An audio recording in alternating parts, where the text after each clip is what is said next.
Henry VIII is most famously known today for his quest for a male heir and a son. The king would stop at nothing to get what he wanted, even plunging England into religious turmoil because of this, divorcing his first wife Catherine of Aragon in favour of the younger Anne Boleyn.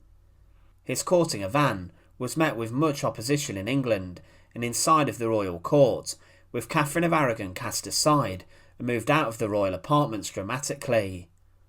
Henry's marriage to Anne split the country, and it was hoped that the second queen would give Henry what he wanted, that son to continue the Tudor dynasty. However, that would never happen with Anne, as she miscarried and also gave birth to a daughter, Elizabeth, who would go on to become one of England's greatest monarchs. But Henry did have a son with his first wife Catherine of Aragon, and this is often forgotten. He did have a son born to his first wife, but tragically the young child would pass away. Join us today as we look at the tragic death of Henry VIII's first forgotten son.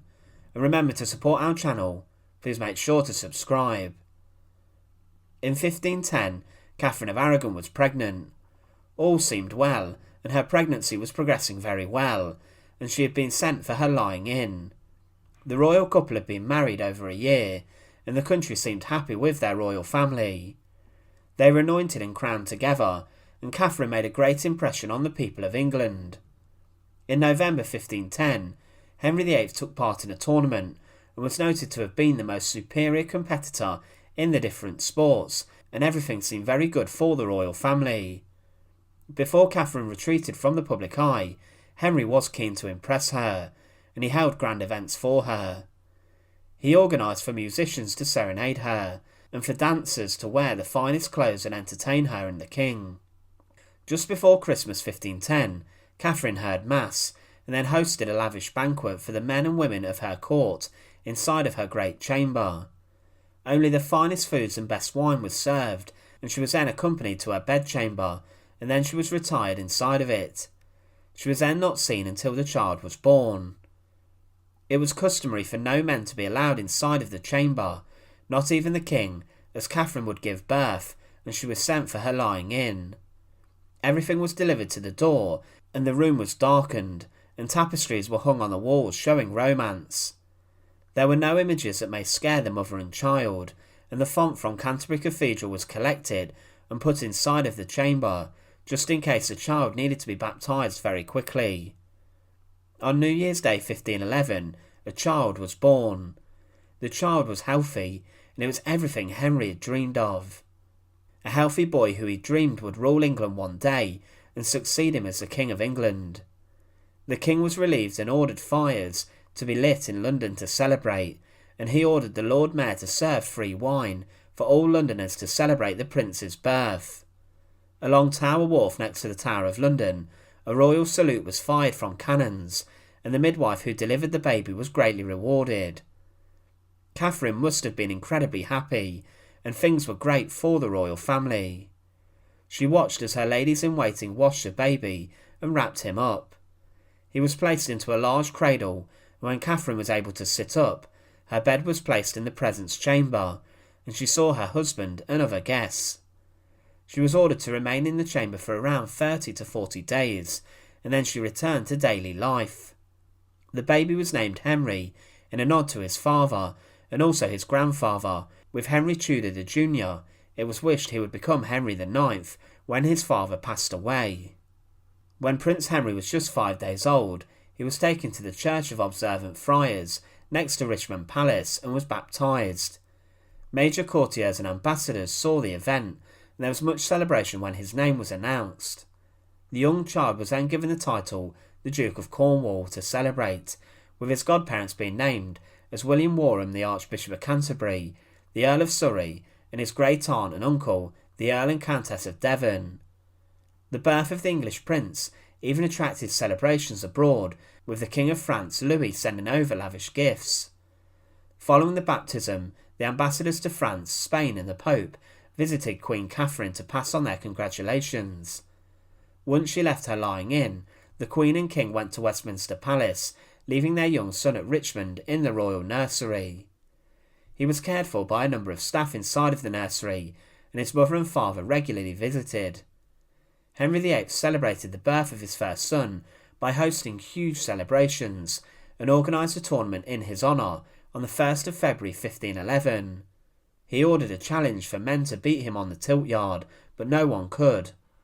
On the 12th of February, the biggest tournament of Henry and Catherine's marriage was organised, and it was a huge pageant and display of royal might, money and celebration.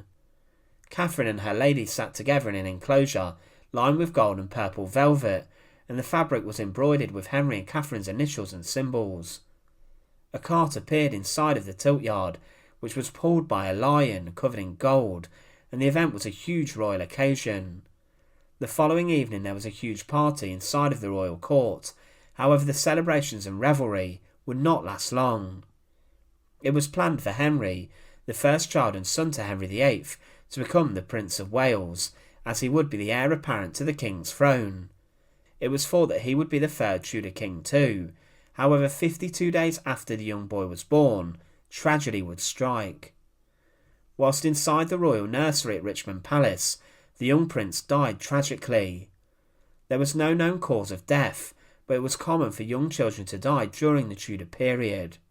He may have been ill, or he may have died from sudden infant death syndrome. However, the royal family were distraught.